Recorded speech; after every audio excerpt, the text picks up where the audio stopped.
अगर आपकी एक आंख दूसरी से छोटी लगती है तो प्लीज इस वीडियो को स्किप मत करिएगा, क्योंकि किसी किसी केस में तो ये नॉर्मल हमारे शरीर की बनावट होती है, लेकिन कभी कभी ये आंखों की या हमारी नसों की गंभीर समस्या भी हो सकती है।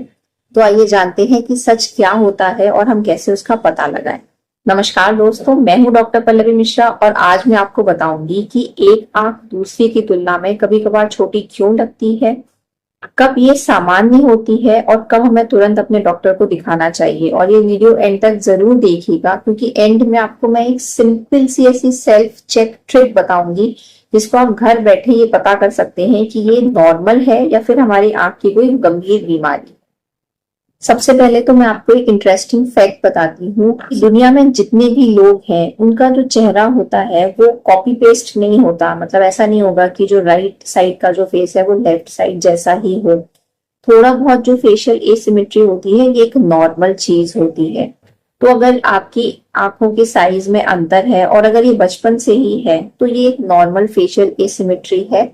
इसके लिए कोई भी डरने की या घबराने की बात नहीं है। ये जेनेटिकली भी हो सकता है या फिर ऐसा हो सकता है कि ये माँ के पेट से एक्वायर किया गया हो। आपके पेरेंट्स में ये समस्या ना हो बट ये समस्या आप में आ गई हो।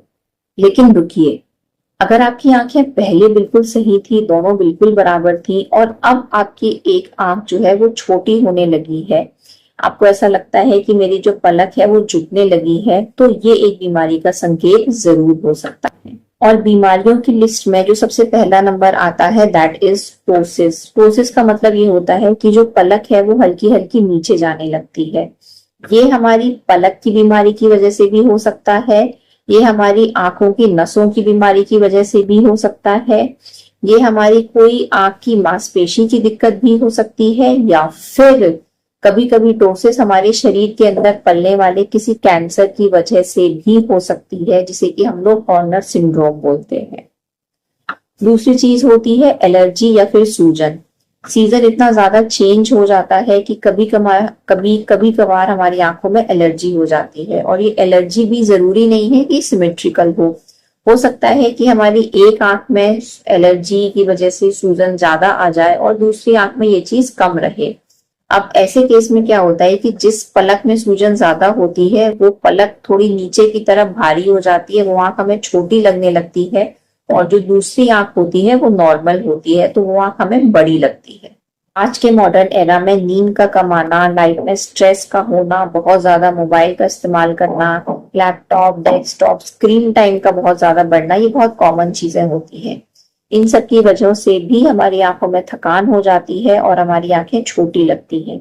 इसका असर हो सकता है किसी एक आंख पे हल्का सा ज्यादा है, किसी एक आंख पर कम आए, और उसकी वजह से भी हमारे आंखों के साइज में अंतर लग सकता है। चौथी चीज होती है हमारी उम्र का बढ़ना। जैसे जैसे हमारी उम्र बढ़ती है वैसे वैसे यहाँ की जो मसल्स होती है ना वो ढीली होने लगती है, पूरे शरीर में झुर्रियां पड़ने लगती है, खाल लटकने लगती है। तो वही चीज हमारी पलकों पर भी होती है और उसकी वजह से हमारी पलकें भी नीचे की तरफ झुकने लगती हैं, और इसे हम लोग एपोन्यूरोटिक टोसिस बोलते हैं। और इसकी वजह से भी हमारी आंखों के साइज में अंतर आ सकता है। अब सबसे ज्यादा जरूरी है कि कब ये एक मेडिकल इमरजेंसी है और कब हमें तुरंत अपने डॉक्टर को दिखाना चाहिए।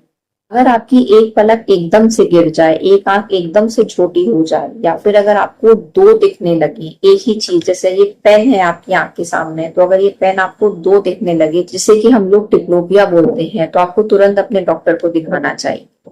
अगर आपके सर में एकदम से बहुत तेज दर्द हो तो तुरंत अपने डॉक्टर को दिखाना चाहिए। अगर बोलने में परेशानी हो रही है, अगर आपकी आंख के साथ साथ आपके चेहरे के भी किसी एक हिस्से में कमजोरी आ रही है या शरीर के किसी हिस्से में कमजोरी आ रही है, तो आपको तुरंत अपने डॉक्टर को दिखाना चाहिए। अब वो एक सेल्फ टेस्ट या जो घर का टेस्ट जो आप आराम से कर सकते हैं, अपने मोबाइल का एक फ्रंट कैमरा ओपन करिए और अपनी एक पास से थोड़ा सा जूम करके, मतलब कुछ इस तरीके से एक फोटो लीजिए।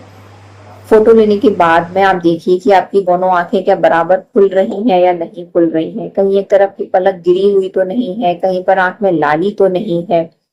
और अगर आपको ऐसा लग रहा है कि मेरी एक आंख की पलक कम खुल रही है, एक आंख मेरी छोटी हो रही है, तो अगर आपके पास आपकी कोई पुरानी फोटो है तो उससे जरूर कंपेयर करिए कि ये दिक्कत क्या पहले से थी या ये दिक्कत अभी मुझे हाल फिलहाल में आई है।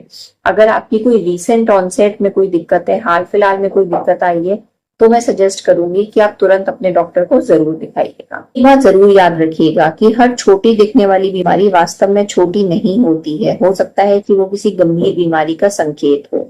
तो अगर कोई हाल फिलहाल में आपको रिसेंट में कोई बदलाव आया हो या फिर कुछ ऐसे लक्षण आए हो जो अभी मैंने आपको वीडियो के अंत में बताए, तो तुरंत अपने डॉक्टर को जरूर दिखाइएगा।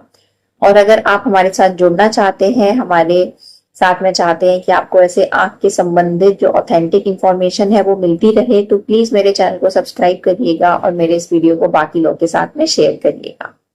मिलते हैं अगले वीडियो में, तब तक के लिए अपना ध्यान रखिए, अपनी आंखों का ध्यान रखिए। जय हिंद।